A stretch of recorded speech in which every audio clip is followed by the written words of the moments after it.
The Minecraft movie is taking off like a rocket all across the nation and the world at the box office. People can't get enough of Jason Momoa, Jack Black, and chicken jockeys. But folks, if that was all we had to tell, it would be a rather mundane video, and we don't believe in those. Today we'll tell you why the era of superheroes is coming to an end, and the video game era of filmmaking now begins.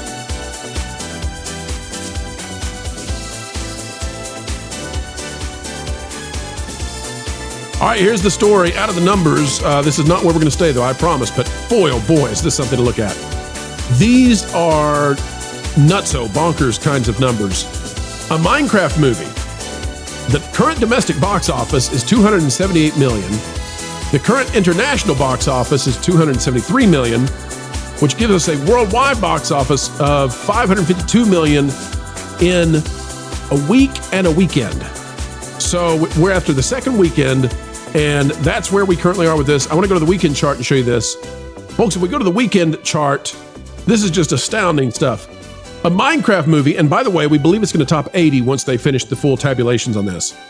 A Minecraft movie is at $78 million for its second weekend.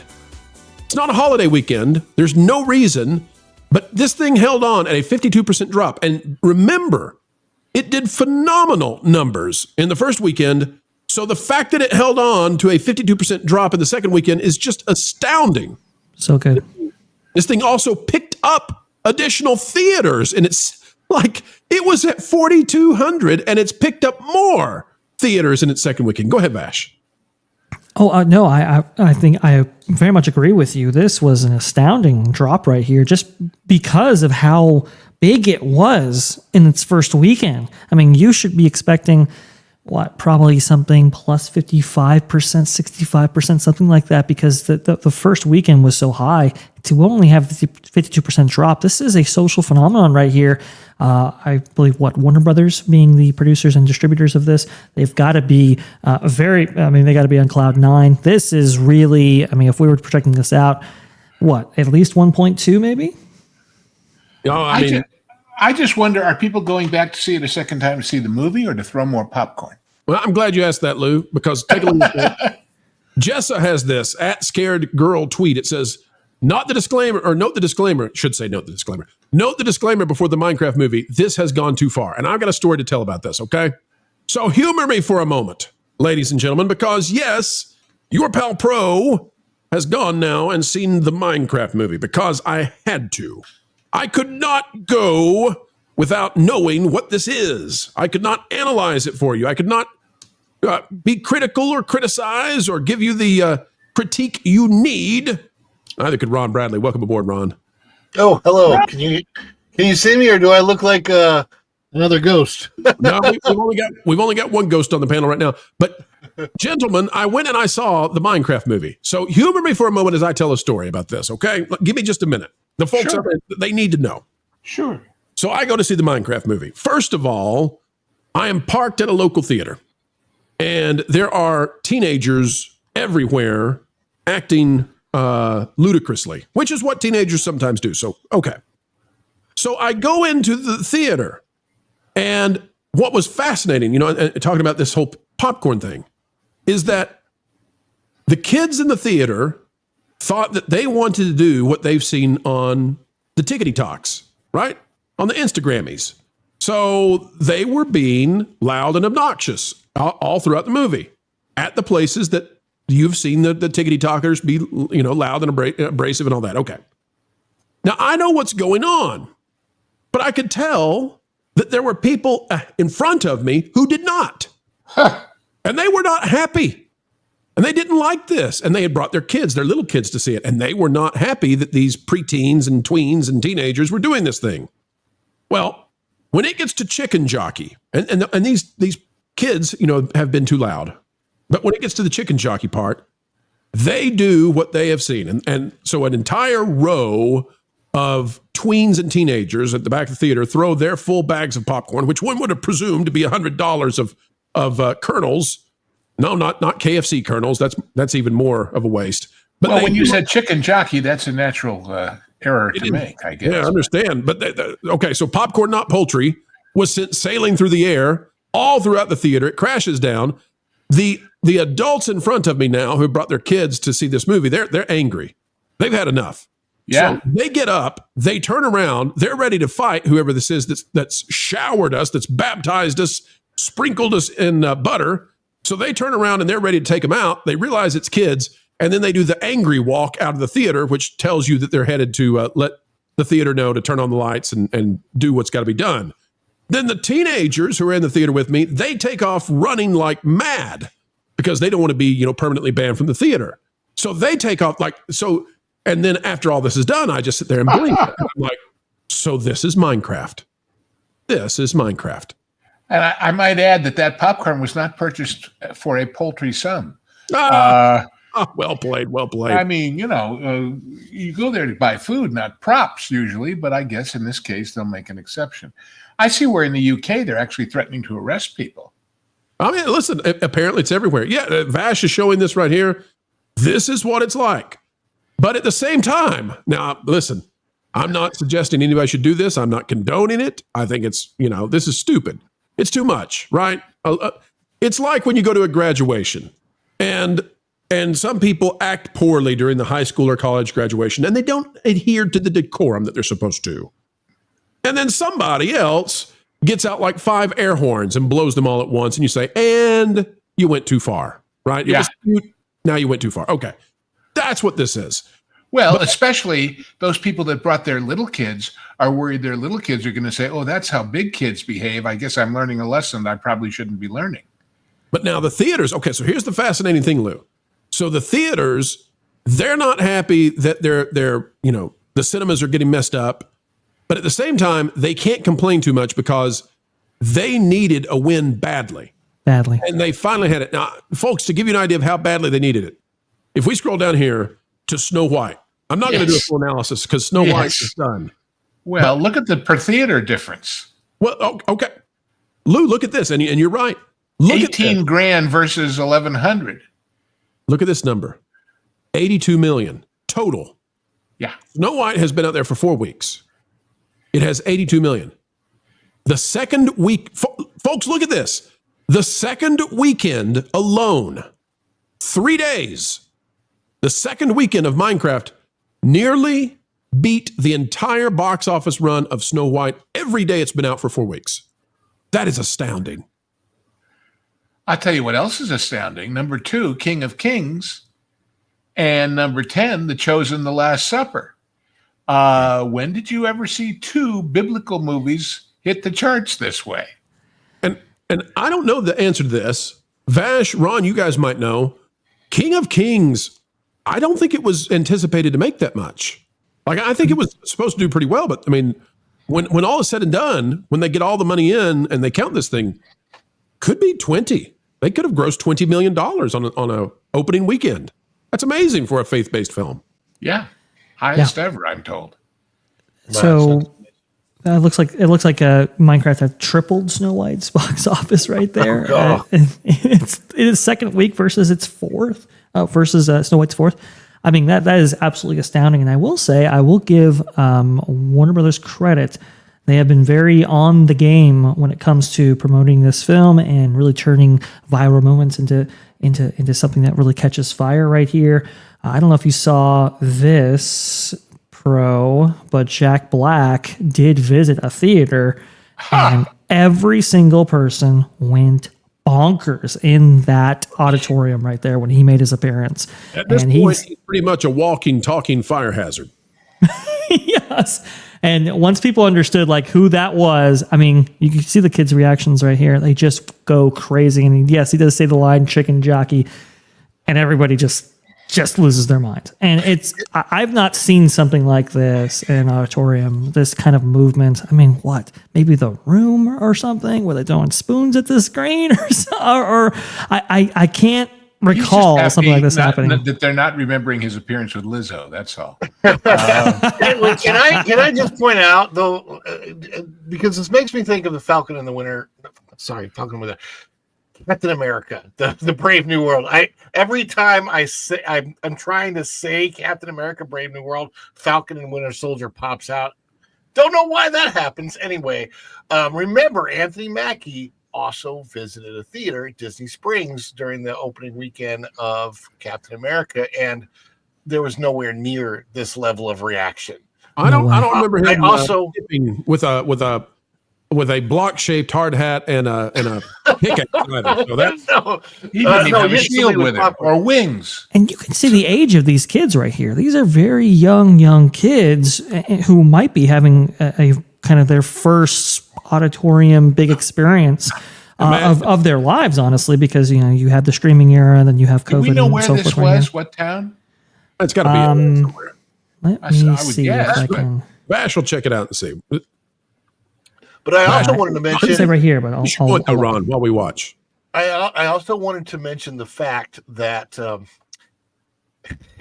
in 2 weeks of release at the box office, Minecraft has done a third over all of what Captain America: Brave New World has done in its worldwide box office. How many was it? 2.5, 3 months at the box office now? Well, now, hang on a second. Hang on. I got news on Captain America: Brave New World, because Captain America: Brave New World, Ron, you're not going to believe this. Vash, let me get control of this again. Hang on. Please go ahead. Here we go. Folks, take a look at this. I'm not doing another full segment on this one either. I promise. But it's going in here. And take a look. There's a number here that you got to see, because we are at the precipice finally. This thing is now in, what is this, 10 weeks it's been in there? Does it say on this? Let's see what it says. Where are we at right now? Let's see. We are at 1, 2, 3, 4, 5, 6, 7, 8, 9. We are in 9 weekends now. 9 weekends. Captain America: Brave New World. It will reach 200 million, which, Snow White's not going to come close. $200 million. It still has not reached at the domestic box office. A Marvel movie, Captain America: Brave New World, still has not topped $200 million. So when you say that, Ron, you're absolutely right. Not only that, folks, would you like to know what place Captain America: Brave New World came in? Yeah. Well, actually, 17th place. Came in 17th place. Disney is clearly leaving this in there. It made $300,000 over the weekend. They're clearly leaving it just so it'll break the 200 million. Like, that's it. That's all they're trying to do. Anyway, that's by the way, I just want to say that my son, I think it was a couple hours ago, just before we had done some homeschool stuff, and he goes, "Dad, can we go see the Minecraft movie again?" At the theater. He wants to go back. He's never, ever, not one time has he ever said that to me about any other movie that he's seen at the movie theater. And there haven't been any in a long, long time that did that. It used to be these major movies, certainly the Star Wars movies and the Marvel movies, people would go 2, 3, 4 times. They ain't doing it anymore with most, but this one, Well, I think this is kind of the first Gen A, Gen Z type film, right? There's been a lot of films, especially Marvel and so forth, that's kind of Generation M or Millennial and so forth. Snow White, maybe for those aging Disney fans who might appreciate something like that, but that doesn't really necessarily resonate with Gen Z or Gen A. This right here is their movie, and you can see who's that. thrilled? You know who's Please. absolutely thrilled after so many loser tie-ins? Is McDonald's. Absolutely. They've got the Minecraft Happy Meals. Yep. In those puke green boxes. And by the way, Lou, more than a this, coincidence. what you're seeing right here, took place at AMC Century City, 15-year-old stomping grounds. Okay, well, my old stomping grounds, indeed. All right. Well, let me tell you one more thing. When it comes to Minecraft, people have asked me, is it good? What do you think about it? Because it's clearly... It's a cultural thing, right? This is going to be iconic for these kids for the rest of their lives. We're going to talk about this. Mm-hmm. But is it a good movie? And my answer to that is, it is Jumanji meets Napoleon Dynamite. That's the best way I know to describe what this is. It's Jumanji and Napoleon Dynamite. And so if you think that combining those things together would make for a good time, then you're going to like it. And I'm going to tell you right now, I think everybody who made this film, I think every celebrity in it, Jack Black, Jason Momoa, all of them, And is that the same lady, by the way, who plays Rachel in the Sonic movies? Is it the same lady? I don't know. Anyway, so everybody in this had a good time. You can just tell. I don't care if it was green screens all the way. I don't know anything. My rule of thumb, which is when you see a movie that isn't good, you can tell nobody was having a good time. Right. That every day was a day at the job and work and just as much drudgery as 90% of the jobs people have out there. This obviously was fun. Absolutely. They embraced their built-in audience. They really tailored this film towards them and really kind of played into the unique humor, right? The unique brand of what would appeal to a demographic like this, and it really did take off. Am I right? Go ahead. Am I right that Momoa doesn't take his shirt off? I don't think so. That's a first for him, right? Yeah, and he is playing a very strange character. I'll just tell you. I could tell that just from the funny hair in the shots I've seen. He's having a great time doing it. Folks, we could stop there and we would have given you analysis, the likes of which I think rises to a particular level that you look for. But what if we said there's bonus material? That's right. We're going farther and beyond what the other YouTube channels might do, although we love many of them. Here's what we've got for you, because this is getting bigger and bigger, and I want you to see this. Out of thatparkplace.com, the website that if you're not yet bookmarked to it, well, you should be. Minecraft's box office success sends theme parks in race for game expansions like Epic Universe's Super Nintendo World. Now, I'm already hearing that they're basically, the sequel is, sequel's coming, baby. But that's not all. It's not just about sequelitis. They want Minecraft theme parks, and guess what? We've got news on that. Okay. So Universal Studios opened Super Nintendo World in Hollywood and got a 17% increase in theme park revenue. And you all know that people are very, very excited about Epic Universe. Cool, right? Well, building on this momentum, Minecraft is set to make its physical debut through a partnership between Mojang Microsoft and Merlin Entertainments. Or Merlin, I apologize. I put a little accent on that should not have been. The Adventures Made Real initiative will introduce Minecraft-themed attractions, rides, and hotel experiences in the UK and US by 2026 and 2027, with plans for global expansion. However, if you think that's going to be the end of it now, think again, because I will guarantee you that places like Universal, maybe Disney, but I doubt it on this one, but I guarantee you Universal is trying to get a hold of Minecraft. Well, I'll tell you what, considering how we all thought that the Atlantis part of Islands was going to go Zelda, but now there's a lot of intimation that's going to happen at Epic. That would be a great place for this, wouldn't it? As far as some of the existing architecture and stuff. Yes, and there's stuff that I can't talk about, but you're on the right track, Lou. Yeah, well, I'm just getting the feel for the mood of the existing buildings and ride structures and that sort of thing. So Jurassic World. If folks out there who read the Patreon, you were given breadcrumbs, and now you can go look and see. Oh, yeah, Pro told us Jurassic World is coming. That was already announced in the UK. So watch for that. And then I think exactly, Zelda's going to go with Nintendo. There are so many clues now that Zelda has been designed and is going to go there. But Minecraft, I think, is one they want badly. But here's the big news. Disney has invested the $1.5 billion in Epic Games and Fortnite. Disney needs a win. Disney needs a win at the box office. Disney needs a win with theme parks. Fortnite can give them both of those. And so I'm here to tell folks, I think Fortnite is what Disney is going to try to do to answer Minecraft, because they cannot not answer this. And I mean it. And by the way, before we get in that discussion, let me get a little addendum, okay? The addendum is, people have asked, what about Sonic the Hedgehog? Because, I mean, that will be as big for a theme park, perhaps, as the Nintendo stuff. And why not? I mean, it's made for roller coasters. That is currently held, we believe, by a subsidiary of Sega called Joypolis. And so we're actually paying very close attention. I don't think other people know to do this, very many at least. We're paying very close attention to whether or not contacts begin to happen, communications begin to happen between places like Universal and Sega through this Joypolis subsidiary that would handle that. And the reason for that is if Universal pulled Sonic into their Central Florida parks along with having Nintendo already, I mean, game over. And I mean the pun. I intended the pun. Game over for Disney. But we'll leave Sonic for right now. Guys, let's start with Ron. Ron, $1.5 billion Disney invested in Fortnite. Now Minecraft did what it did. Just decimated Snow White. Just decimated Marvel. And it's not a great movie, but but the kids love it. Disney's got to be sitting there saying, we got a $1.5 billion in this thing. We need a Fortnite movie. We need a Fortnite theme park land. So what do you think, Ron? Is the storm coming?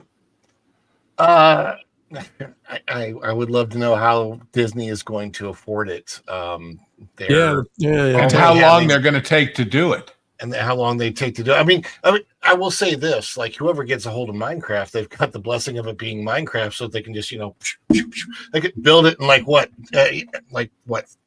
5 minutes. 5 minutes, they have a big house built. Ron, if I had the rights to do a Minecraft theme park expansion, I'd do it in a giant building. I'd put in giant interior space, and I'd have those Minecraft blocks made out of foam or whatever you need to make it look awesome. But I'd do it interior. I wouldn't even fool with putting it outside. Oh, it would be amazing. I honestly, here's the problem with Disney. Disney, I think the biggest mistake is that they're trying to answer what Universal's doing. So Harry Potter comes out, and Harry Potter Land comes out in 2010, and they answer with Pandora and Galaxy's Edge, and Pandora leaves a lot to be desired, even though I really like it. It's much better, much more well done than Galaxy's Edge. Galaxy's Edge is one of the worst things ever, only because it's basically fan fiction of Star Wars instead of real Star Wars. Does not give the fans what you really want. The Millennium Falcon is cool, and then you're like, what the heck planet is this thing on? I think Disney... One with a lot of weeds. Disney would do its best to stop trying to answer Universal with a comparison and get back to what Disney used to be great at doing this. They don't have the people for it. That's creating original IPs that actually emerge from the parks and then go out everywhere else. They did it with the Haunted Mansion. They did it with Pirates of the Caribbean. Heck, you could probably do something with a People Mover movie. Now, granted, Tomorrowland didn't work out so well with George Clooney. But I'm telling you that they used to have Imagineers back in the day that actually created, instead of, I don't know what the people are doing there now at Disney, because they don't seem to be creative anymore. Like, I still love living with the land. I don't even know how you could replicate that at any other theme park, because I tell people, what do you like living with the land? Ron, you need to stop grabbing the cilantro. You need to keep your hands inside the boat. I have been asked to mention that to you. Yeah. Instead go after that dancing okra over at Tiana. Look, the only place I get cilantro is from Mexican Iron Man's lawn. Okay, so there you go. It's safe there. Yeah, but you know what you said, Ron, about them trying to match. It's more than about the physicality. It's about the focus. For example, the big thing that jumps out at me about and I say this with proposed Villains Land, what I call the blooming onion of darkness, from the art. Disney is going to try and outdo Dark Universe and be scary. Disney villains are not scary. Disney villains are hilariously, ineptly fun. And if you go that way, you establish your entire ethos different from the other guys, and maybe better, maybe worse, but at least different and unique and special in everything that you do well or did. And secondly, you're not obviously playing catch up. But that's not what they're going to do. They're going to try and make Ursula scary. She's not. They're going to try and make Captain Hook scary. He's not. And, Jafar is a little scary, but even then, it's just such a wrong-headed, thematic and spiritual direction, let alone the physical. And There if you you see why I think- call it the blooming onion of darkness. So If you think they're actually going to build this, I'm here to tell you that I mean, no, folks, come on, no. this is obviously concept art that is not going to happen. I'll say this too. Disney is in a hard spot adding anything at this point because, listen, Universal is as well. The problem is for Disney that these tariffs have landed now, and it's going to be prohibitively expensive to build new stuff. Oh, wait, Universal just built new stuff right before the tariffs landed. So good luck as long as this is going with the tariffs, good luck, Disney. And I see the dragon back there shooting the green flames. Disney has burned down 2 dragons already in 2 different parks. Maybe not do any more fire-breathing dragons, considering you keep burning them to the ground. Well, and there's another thing. I guarantee you that whatever spare parts for the animatronics at Epic are necessary that come from Chicom Land, they've got 10 on the shelf already, rather than saying, oh, wait, it broke. We'll have to order one and wait for it like Disney does. I'm sorry, Lou, you got me. That's one that I would not normally get me, but Chicom Land, I'm like, what is Disney's next expansion? What will they take down Epic? Oh, yes. The Chicom Land. Oh, there you go. It's an expansion onto the Chinese pavilion at Epcot. Yeah, we'll have the Uyghurs going, hey ho, hi ho, it's off to work we go. Now, that's the thing. Okay, so when you look at Fortnite, right, and I will agree with you, Pro. I think that's that'd be an amazing route to go, maybe for a movie tie-in expansion. Listen, Vash, as much as I can bet you that Disney is gonna distribute the Bluey movie, I can tell you that Disney right now is panicked, sweating, buttocks clenched, and begging Epic to give them the rights to a Fortnite movie. Keep going, Vash. I interrupted. But the issue with a Fortnite, what is it, land or whatever, or expansion pad, or even the movie itself, I just don't have the trust and the faith in the creatives over at Disney in order to execute these things very, very well. Previously, in former years, they could basically take anything and execute it to a very high degree and get you to come in. And people don't necessarily, go crazy for cars, right? And when you look at Pixar and the top Pixar films, Pixar enthusiasts and so forth, nobody ever says that their favorite movie is Cars, but everybody loves Radiator Springs. Radiator Springs is one of the best attractions of the last 20 years. It just is. Indeed. It's great. Exactly. Same thing with Avatar, right? Nobody can name an Navi, but people will say, hey, Avatar Land was pretty great, or at least Pandora at Disney's Animal Kingdom. I just don't see that level of commitment, that ambition, that creative that can really bring these concepts to life in a really big and interesting way. Not like what we see at Epic, where even the lowliest of IP that people kind of scoffed at when they heard about the IP for that park now go, oh yeah, Isle of Berk was my favorite, Portal coming out of it. And we just hear the reviews. I applaud them for making the commitment to that, and they did. And they said, well, we're going to make it your favorite thing, and we're even going to do all of those family suites at the hotel with that theme, not Nintendo, not anything else. Sure. That's a huge decision, and the fact that they made it and stuck to it, you got to applaud. Those creatives over there that did that, they came from Disney. That's the problem. Disney lost those people to Universal, and I can tell you, I know for a fact they do not want to go back. No. I mean, why would you? Universal is going to keep expanding. Okay. There was a comedian back in the 80s, I guess. I wish I could remember his name. But he had an album, and the album was entitled, You Can't Keep Beating People Up and Have Them Say, I Love You. Well, doesn't that ring true when it comes to the Imagineers who left? I don't care if you offered them 10 times the money they're making now. They would say, yeah, but how do I know tomorrow you're not going to like me again? And are going to stifle me and are going to treat me with disrespect. People need to be appreciated, and it's more than money. So, the people my understanding, I'm going to caveat it this way. My understanding is the people who made Pandora were let go by Disney. They went to Universal, and I think they're playing the song "How Do You Like Me Now" over and over and over. And I'll guarantee you, Disney thought they could just bring them on back. Bring them on back when it's time. They're not coming back. They're not coming back. Universal, I've never seen what Comcast is doing right now in terms of how much stuff they're building. Texas, UK, And I'm telling you, more expansions are coming to Florida. Just get ready. And by the way, I was going to send you a link to a talk by a futurist and globalist and world estimator of things coming. The economy in Spain is starting to really take off. And let's not forget, they've got all that land there too.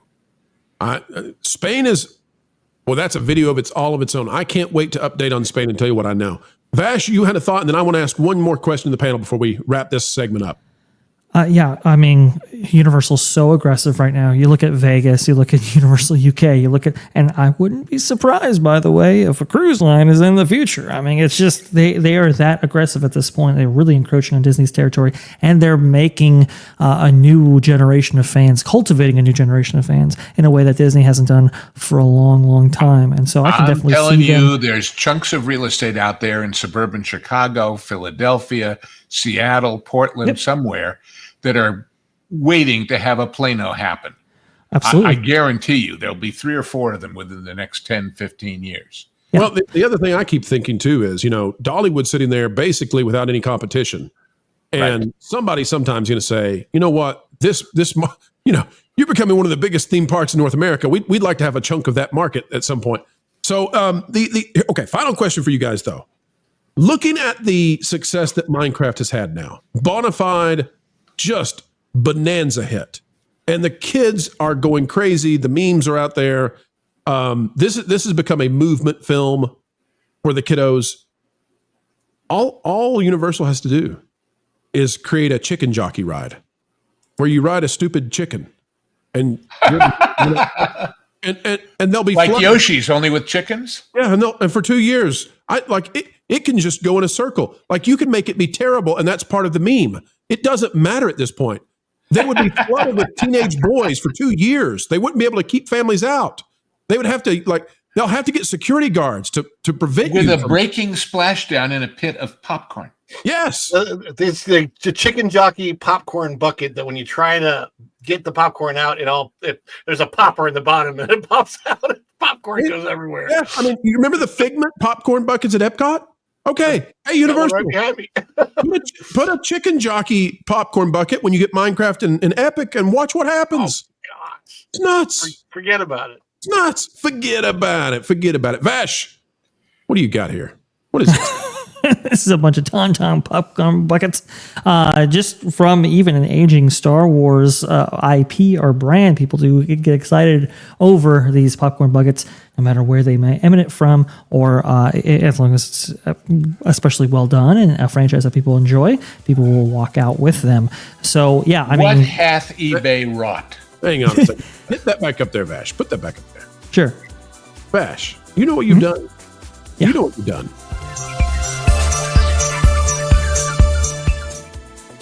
Breaking news, ladies and gentlemen, we have our very first positive thing to say about Star Wars in about 2 months, maybe longer.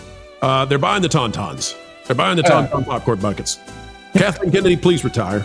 Please take this as your W and get out. When they're listing her career highlights, this will be the penultimate one after leaving, right? We've been waiting. Kathy, we gave you one. Go ahead, Ron. Are those current popcorn buckets at Disneyland? Don't ruin it, Ron. Ron, don't ask. Don't ruin it. I have a We got question. her now. How do they smell on the inside? Shut up, Ron. Oh, that smell. Dun, dun, dun, dun, dun. You're bringing PTSD to Luke. Oh, what's this? Okay, it's a bona fide letter from WDW Pro. Dear Wilton, we have been wasting your talents. We would like you to be the new White House correspondent for that park place. And myself, WDW Pro. You'll fit right in there. Your friend, WDW Pro. Holy moly. Pro said he's my friend. I feel like this might be a scam. Or it's a great idea. Okay, wait. I need a dumb blonde cow to stand in as my new target practice. Okay, all right. I need you to right there. Okay, What's gonna happen? Don't move. Okay, don't move. Okay. I need to ask you some questions for practice. Whatever, fine. Okay, all right, here. Okay, questions. Okay, Dear Diary, I stand trembling in the sacred hallow of democracy, the briefing room, with the smell of history and body odor lingering and pressing upon my shoulders. My trusty pen is quivering like a knight's sword before... What's your question? Well, that's rather rude, not letting reporters ask their questions. You were grandstanding. Okay, whatever. If a Florida man broke into Disney riding a wild manatee, would Secret Service team up with Donald to stop him? Or just play it on TikTok for the views? Trump or duck? Dang it. Touche.